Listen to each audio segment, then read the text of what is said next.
네, 잘 쉬었습니까? 금요일 강의 세 번째 강의 드리도록 하겠습니다. 우리 현재 분리에 대해서 보고 있는데, 그죠? 이 퀄키사의 얼라인이라고 하는 스테이플러의 이 분리에 대한 사례를 또 보았고요. 또 다음 이 분리 사례를 한번 보도록 하겠습니다. 꼭 제품이 아니라 이런 서비스에 있어서도 분리를 하는데요. 이게 뭐냐면 혹시 도심공항이라고 들어보셨나요? 보통 우리가 해외에 나갈 때 제일 많이 줄 서는 곳이 어디죠? 여기 이제 인천공항인데, 인천공항에 가면 여기 출국장 가기 전에 보통 티켓팅 하러, 그죠? 체크인 하러 제일 먼저 가잖아요. 그럼 여기에 보면 이렇게 줄을 엄청 많이 길게 써서 이 티켓팅 하는 데 시간을 많이 보내잖아요. 그래서 미리 국제선인 경우에 출발 2시간이나 3시간 전에 도착해서, 왜냐하면 여기 줄을 엄청 길게 쓰니까, 그죠? 그리고 난 다음에 티켓팅을 하고, 그리고 난 다음에 이제 출국장 들어가서 또 거기에 물품 검사대에 또 줄 서서 들어가서 또 그죠? 출국 심사 또 보고 이렇게 해서 이제 결국은 그 게이트로 이동할 수 있는데 그게 단계잖아요. 그런데 요 앞단에서는 굳이 이걸 공항에서 해야 될 필요가 있을까라고 이제 생각을 한 거죠. 그래서 도심공항이라고 해서 도심에서 보통 이제 서울 같은 경우에는 삼성역에 있는 코엑스 옆에 요 도심공항이 있습니다. 그래서 여기서 이 티켓팅을 미리 해요. 티켓팅을 미리 하고 바로 공항에 가면 공항에 가서 그냥 바로 출국장으로 가면 돼요. 이걸 이제 스킵하고 건너뛰고 짐도 여기서 붙입니다. 짐도 여기서 붙여요. 그냥 바로. 이거 뭘 분리한 거죠? 예, 공항에서 앞에 줄 길게 쓰지 않고, 왜냐면 이 가다가 시간이 걸리고 도착했는데 줄이 길면 당황하니까 차라리 여기서 줄도 짧고 하니까 어차피 전산에 대한 직원들이 있을 때는, 그래서 도심 공항에서 티켓팅을 하고 바로 그냥 공항에 가서 여기로 들어와서 바로 출국장으로 들어가는, 그러면 훨씬 더 시간을 세이브할 수 있겠죠. 이게 서비스에 있어서도 이렇게 분리가 가능한 겁니다. 그래서 혹시라도 여러분들이 창업을 고민하거나 또 여러분들이 줄을 많이 길게 서서 불편한 것들, 요즘 근데 스마트폰이 있어서 이런 것들도 많이 간소화가 됐죠. 그죠? 스마트폰에서 모바일 체크인, 모바일 티켓팅 이런 것들이 가능해지면서 이런 그 시간을 줄이는 시간을 많이 줄일 수가 있었죠. 또 그런데 여러분들이 만약에 어떤 서비스나 뭔가를 이용하는 데 있어서의 줄을 길게 서 있거나 시간적으로 너무 많은 시간이 소요된다라고 생각할 때는 이렇게 분리할 수 있는 방법이 없을까? 한번 고민해 보시면 또 좋은 예, 아이디어가 될 수가 있겠죠. 그죠? 그럴 겁니다. 자, 이렇게 해서 분리에 대해서도 봤고요. 또 아까 우리 첫 번째 사례 이 분리를 이야기를 하면서 설명드렸던 이 커터칼, 그죠? 이거는 이 제품 서비스를 보다 작은 크기로 분할한다. 이때 이제 각각의 분리된 조각의 원래 특성을 그대로 간직하며 큰 부피로 되어 있던 제품 서비스를 조각조각 나누어서, 그리고 사용이 편리하도록, 또 사용이 더 용이하도록 새로운 효용 가치를 부과하는 게 이 바로 제가 아주 어, 잘 그리지는 못했었는데 다행히 사진을 넣어서 설명을 했습니다. 그래서 이렇게 여기를 딱 자르면 새롭게 이렇게 커터칼이 되어서 여기가 또 날카롭게 쓸 수 있잖아요. 그죠? 이 엣지 부분을. 여기에 바로 이 커터 칼날에 대한 좋은 사례이고요. 또 하나 보면 다른 사례를 볼까요? 또 다른 사례는 어떤 사례가 있냐면 피벗 파워라고 해서 이 피벗 파워가 또 마찬가지 퀄키사에서 레드닷 디자인 어워드를 받은 겁니다. 보통 우리가 기존 알고 있는 이 멀티탭은 어때요? 이렇게 일자 형태잖아요. 근데 요즘 충전기나 또 그죠? 스마트폰 충전기 같은 경우에는 이런 경우에는 여러 개를 이렇게 일자가 되어 있어도 여러 개를 꽂을 수 있겠죠. 이런 형태는. 근데 이제 이런 형태 같은 경우에 이렇게 꽂아 놓으면 이 간섭 때문에 여기를 쓰지를 못하거나, 그죠? 왜냐면 이렇게 이 돼지코가 이렇게 되어 있는 경우도 있지만 보통 이렇게 옆으로 이렇게 되어 있거든요. 그래서 이렇게 꽂기는 하지만 요 옆에 바로 옆에 있는 요게 요 간섭 때문에 꽂지 못하는 그런 경우가 있잖아요. 그러다 보니 얘를 그러면 돌릴 수 있는 방법은 없을까? 이렇게 고민하다가 이 피벗 파워가 나오게 된 겁니다. 이 파워 버튼을 누르고 하면 보통 우리는 한국에서는 여기에 이제 뭐 과전류나 또 누전이나 이런 거 생기면 자동으로 떨어지게 되는 요 예, 차단기가 여기 보통 붙어 있죠. 그리고 이렇게 딱 되어 있는. 그래서 이렇게 필요할 때 이렇게 꺾어서 얘 같은 경우에는 이렇게 간섭이 여기 생기잖아요. 그러면 이렇게 틀어서 이렇게 쓸 수 있는 예, 틀어서 쓰면 더 많은 거를 꽂을 수 있고 이것처럼 이 간섭 때문에 사용하지 못하는 이 파워 콘센트는 없겠죠. 그죠? 그래서 이게 바로 피벗 파워라고 하는 콜키사의 제품입니다. 2012년에 이게 디자인 위너를 받은 그런 제품이고요. 다음으로 보면 지금 현재는 상용화 되지 않았지만 이것 또한 2013년에 레드 디자인 어워드를 받은 그 제품입니다. 이건 뭐냐면 로봇 청소기예요. 로봇 청소기. 로봇 청소기인데 이 로봇 청소기에 타임을 세팅해 놓고 또는 이 지시를 해서 청소를 하면 이 라운드 되어 있는 또 로봇 청소기가 뭐 꼼꼼하게 안만 한다 하더라도 보통 이렇게 마루판에 있으면 이 위치에 대한 상황을 파악을 해서 이렇게 돌거든요. 그죠? 이렇게 해서 가급적 모든 걸 하는데 뭐 앞에 예를 들어서 소파가 있거나 뭐 장애물이 있으면 이렇게 다시 뭐 돌고 이렇게 하는데 어쨌든 사각지대가 분명히 있을 겁니다. 그죠? 청소 못하는 이런 부분들이 존재할 거고, 또 뭐 굳이 얘가 뭐 해서 여기 조금 흘렸는데 다 이렇게 할 필요는 없잖아요. 그럼 어때요? 예, 여기에 있는 요게 핸드, 보통 우리가 왜 휴대용 청소기라고 하죠. 핸디 청소기. 그래서 여기만 딱 들어서 요걸 가지고 요런 데를 청소할 수 있게끔 한 게 바로 핸디 청소기입니다. 핸디 로봇 청소기. 지금 상품 아마 됐을 거예요. 근데 이제 얼마 전까지도 이게 이제 그냥 디자인 어워드만 받은 그런 제품이었습니다. 이것 또한 어떻게 해요? 뭘 분리했어요? 일체형인 제품에 있어서 필요에 따라서 실제로 이 청소하는 요 청소기를 핸디를 분리해서 또 쓸 수 있는 그리고 착탈 분리를 통해서 두 가지 기능을 같이 할 수 있는 그런 제품이 되겠죠. 이 또한 아주 유용한 그런 제품인 것 같습니다. 재밌죠? 네, 맞습니다. 분리에 대한 이런 사례이고요. 또 여러분들에 있어서도 분리가 분명히 존재할 겁니다. 요거 또한 아이프 어워드상을 수상한 건데 여기에는 이제 보통 야간 취침등을 생각을 하시면 됩니다. 야간 취침등이고요. 이렇게 여기에 라이트 볼브, 그러니까 그 등인데 여기는 필립스에서 아마 지금 상용화를 한 걸로 알고 있는데요. 보통 요 볼을 여기다 넣으면 충전이 됩니다. 충전. 그리고 여기 터치를 하거나 뭐 요 자체를 터치를 해도 여기 있다가 끄고 킬 수 있고 키면 은은한 빛의 강도도 조절할 수 있고요. 이렇게 은은하게 있다가 보통 화장실 가려면 어때요? 새벽이나 밤에 그러면 또 불 켜면 막 눈부시고 이러잖아요. 그죠? 그런데 요게 있으면 일어났을 때 그러니까 밤에 잠깐 화장실 다녀올 때는 요 라이트 벌브 그러니까 이 뭐죠? 예, 등 볼을만 여기서 딱 빼서 들고 이제 화장실 가면 됩니다. 그래서 화장실 갔다가 다시 여기 돌아올 때 그러면 이제 어두워서 뭐 침대 모서리나 책상 모서리 부딪히거나 뭐 불을 다 켜자니 눈부시고 뭐 하여튼 여러 가지 문제가 있는데 그죠? 근데 요 라이트 벌브가 있으면 요것만 딱 들고 화장실 갔다가 다시 와서 여기다 올려놓고 자면 되죠. 그죠? 뭐 그래서 되게 편리하죠. 그래서 애들이 좀 뭐 이 광고 사진에도 있지만 아이들도 엄청 좋아하는 그런 아이템인 것 같습니다. 이것 또한 이건 뭘 분리했나요? 보통 등이라고 하면 왜 뭐 백열전구도 아니지만 LED 등이나 다 일체형으로 우리가 보잖아요. 그죠? 뭐 등기구가 이렇게 일체형이 되어 있거나 뭐 책상등 같은 경우에도 이런 식으로 해서 뭐 이렇게 일체형으로 이렇게 되어 있는데 이걸 들고 갈 수는 없잖아요. 케이블도 있고. 근데 요 등만 충전했다가 안에 이제 충전기가 들어있으니까 요즘 배터리에 대한 기능이 워낙 좋으니까 충전하고 있다가 잠깐 화장실 갔다 오는 정도의 어떤 배터리만 있으면 되니까 그죠? 이렇게 하면 이동이 편리해지게 되는 거죠. 그죠? 그렇게 해서 분리에 대한 기능을 아주 잘 살린 또 그런 10분 살린 그런 제품이 되겠습니다.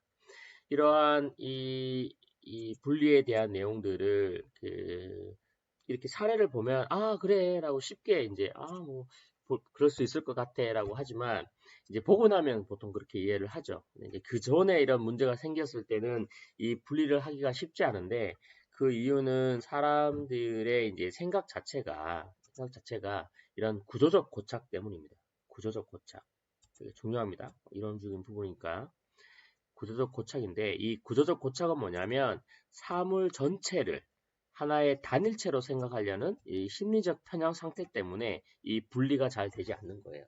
그러니까 우리가 1차적으로 뭐 되어 있는 부분들을 다 그냥 단순하게 그거를 그 보편적 진리나 또는 이 관성에 의해서 맞다라고 그냥 생각을 하게 되는, 그래서 그 사물 전체를 하나의 어떤 일체로만 자꾸 생각하는, 그래서 쪼개려고 하지 않는 그런 어떤 심리적 편향 때문에 발생하는 이 구조적 고착인데, 이 구조적 고착으로 인해서 이런 분리에 대한 아이디어를 많이 내지 못하는 경우가 있는 게 기정사실이죠. 그래서 여러분들이 혹시 뭐 이 뭐 독거노인이나 또는 뭐 이 저변 국가에 있는 사람들이나 또는 주위에 있는 뭐 취약계층이나 아니면 뭐 청소년이나 뭐 대학생도 입은 필요한 그런 뭐 물건이나 이런 것들을 한번 분리를 통해서 잘 아이디어를 내보기 바라겠습니다. 자, 그러면 분리를 끝내기 앞서 우리가 그 사회적 기업과 적정 기술이잖아요. 여기에 대한 제3국가에 대해서 어떠한 이 분리를 이용한 아이디어 제품이 나왔는데 그걸 한번 살펴보도록 하겠습니다. 보통 우리 제3국가에서의 여러 가지 문제점들이 다 많습니다. 그죠?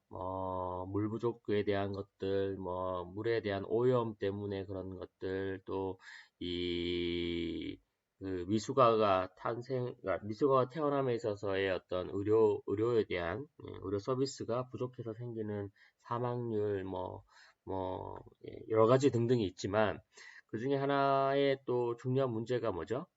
문맹률입니다. 문맹률. 사람들이 어떤 배움이라든지 지식이 부족해서 또 뭐 생기는 문제, 또 문제에 대한 해결을 할 수 없으니까. 그래서 가급적 이런 그 문맹률을 뭐 이렇게 그 벗어날 수 있도록 많이들 노력을 하거든요. 그럴 것처럼 이 제3국가의 어떤 문맹률을 높이기 위해서 고민한 게 어쨌든 공부를 하기 위해서 있는데 이렇게 바닥에 쓰면 학습도가 떨어질 거잖아요. 그러다 보니까 이 책상을 한번 했는데 그렇다고 이 책상의 부피가 상당히 나가지 않습니까? 그죠? 지금 여러분들 우리 대면 강의, 오프라인 강의를 할 때도 보면 지금 의자와 책상이 붙어져 있잖아요. 그죠? 그래서 이게 만든 지가 뭐 몇십 년 됐을 거예요. 근데 그때 당시에 있는 평균 체격보다 지금 체격이 훨씬 더 커졌는데도 불구하고 여러분들이 거기에 계속 이렇게 구겨 넣어서 공부를 하시니까 많이 불편하고 있는데 어쨌든 그런 문제들을 분리를 통해서 해결해 볼 수 있죠. 그러니까 지금 현재 우리 그 만약에 복령관이었으면 강의실이 뭐 이런 계단형은 좀 더 나아졌을 텐데 기존에 있는 강의실 경우에는 의자와 책상이 합쳐진 경우 결합이 되어 있죠. 이건 뭘 분리해도 훨씬 더 나을 텐데 이게 또한 이제 분리에 대한 아이디어를 낼 수 있는 거겠죠. 자, 그러면 보면 어떻게 해결했냐면 이렇게 모듈 형태로 각각의 이런 판들을 다 분리를 해서 아이의 그 키 높이에 맞춰서 이 책상의 높낮이도 조절할 수 있고요. 서랍의 크기도 조절할 수 있고 요거를 이렇게 여기 유니세프에서 만든 뭐 릴리프 데스크 뭐 박스라고 해서 요 박스를 보내면 이렇게 박스로도 사용할 수 있고요. 요거를 다시 조립을 하면 이렇게 책상으로도 쓸 수 있습니다. 하나 갖고 싶으시다고요? 예, 유니세프에 한번 연락을 해보시죠. 네, 그렇습니다. 이게 이제 또 마찬가지 모듈 형태로 분리를 해서 새로운 제품도 만들고 뭐 레고도 그런 거잖아요. 분리를 이용한 아이디어고 제품인 거죠.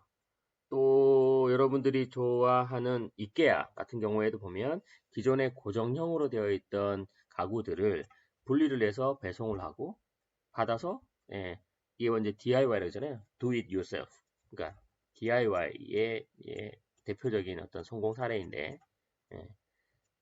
왜냐하면 기존의 이 가구들은 부피가 크기 때문에 만드는데도 시간이 많이 걸리고 그걸 다 만들어서 배송을 하는데 또 시간이 걸리고 그걸 또 옮기는데 또 많은 사람들의 불편함이 있잖아요. 그런데 그거를 개선한 게 바로 뭐죠? 이케아잖아요, 이케아. 뭐 아이케아라고 하는 사람도 있고 이케아라고 하는 사람도 있고 특정 상표를 내가 뭐 홍보하는 게 아니라 그죠? 곤색 바탕에 노란색이란 글씨로 또 유명하고요. 이케아가 했던 이런 마케팅이라든지 이런 부분들이 물론 이케아의 창시자는 돌아가셨습니다.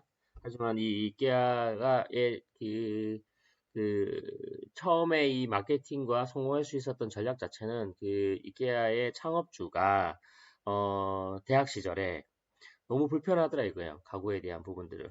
그래서 이걸 그냥 학생들이 쉽게 조립하고 만들고 또 필요하면 이동할 때 이걸 다시 분해해서 이동할 수 있는 뭐 그런 것들을 고민하다가 이런 아이디어를 낸 거죠. 물론 뭐 이런 유럽 지역에 또 대공황이나 전 세계 공황이 생기면서 예전처럼 가구에 대한 소비가 많이 되지 않고 또 비싼 이런 고급형 가구보다는 간편한 가구들이 필요한 실수요자들에 대해서 타겟팅을 했고요. 그러면서 직접 아까 말했던 것처럼 전체 완제품을 만들어서 그 무거운 거를 차에 싣고 배송을 해서 다시 낑낑거리고 집에다가 설치하는 이런 불편함을 줄이는 방법으로 해서 사람들이 직접 매장에 가서 구입하거나 아니면 인터넷에서 주문해서 배송이 되면 집에서 그 매뉴얼대로 딱 조립을 해서 쓸 수 있는 그러면 이런 배송비와 시간과 제품의 가격을 엄청 줄일 수 있겠죠. 그래서 이런 것들이 바로 이 분리를 이용한 제품 개발이고 분리를 이용한 사업 아이디어인 것 같습니다. 그래서 이 릴리프 데스크박스는 이 유니세프에서 이 저변 국가 또는 이 문맹률이 높은 국가에 공급을 해서 어린 애들의 이 학습도를 제고시키는 그런 방법입니다. 여기까지 해서 이 분리에 대한 내용들로 쭉 살펴봤고요. 다시 한번 중원본 드립니다. 그냥 이게 분리에 대한 거구나라고 그냥 듣지 마시고요. 이런 방법론을 이용해서 사회적 문제를 해결할 수 있는 방법을 한번 여러분들 아이디어를 내시고 고민을 계속 하시기 바랍니다. 지금 그 고민이 모아지면 그게 기말 과제가 될 겁니다. 어쨌든 이렇게 해서 이번 9주차 금요일 강의 세 번째 강의까지 다 했고요. 주말 잘 보내시고 저희는 다음 주면 이제 또 5월 셋째 주, 넷째 주가 되겠네요. 그죠? 넷째 주로 접어들면서 훨씬 더, 죄송합니다. 5월, 네, 그죠? 넷째 주죠. 1일이, 1, 2일이 첫째 주였으니까 5월 넷째 주, 날씨가 더 많이 더워질 텐데, 네, 여러분들 아직 코로나19가 좀 더 사태가 진정되는 것 같더니 뭐 사람들의 그 좀 끈기와 이런 것들이 조금 부족했던 것 같습니다. 다시 지금 다시 이 재확산, 2차, 3차 감염에 대한 사례도 나오고 있고 해서 3차 감염까지 이루어지고 나면 이제는 역학조사라든지 이 발병지 또 이 바이러스의 전파자를 찾기가 힘들어지거든요. 그러면 정말 언제 어떻게 감염될 수 있는지에 대한 더 두려움이 생길 수 있기 때문에 다행히도 지금 대구에 계신 분들은 이제 확진자가 거의 없는 거로 지금 매일 이렇게 확진자가 늘지 않고 있어서 다행인데 그래도 주말에 다음 주말까지 비가 온다고 하니까 좀 어디 일본엔 다니지 않겠지만 건강 계속 유의하시고요. 건강하게 다음 주 또 수요일 날 여러분들 또 온라인에서 만나 뵙도록 하겠습니다. 이제 온라인이 어느 정도 적응이 되셨는지 저한테 이메일이나 뭐 쪽지나 등등을 보내고 계신데요. 우리 반장의 수고로 우리 오픈 채팅방도 열려 있으니까 보통 우리가 브레인스토밍을 해보면 제일 문제가 뭐냐면 내가 이런 질문을 했을 때 다른 옆에 있는 하고 또 다른 사람들이 어떻게 생각할까 뭐 이런 고민들을 해서 질문을 내야 또 아이디어를 많이 안 내거든요. 굳이 그렇게 생각하지 마시고 편하게 질문하시길 바랍니다. 물론 제 강의 중에 있는 내용에 대한 이 부연 설명이 부족한 것들에 대한 질문은 충분히 가능하고요. 근데 예, 집중해서 듣지 않는 사안에 대해서 다시 질문하는 거는 조금 걱정스러운 왜냐하면 온라인 강의를 잘 집중해서 안 듣고 있구나라는 그런 우려가 제가 생기게 되더라고요. 그래서 그런 부분들 끝까지 집중해서 온라인 강의를 잘 들어주시고요. 주말 잘 보내시고 저는 다음 주에 뵙도록 하겠습니다. 네, 수고하셨습니다.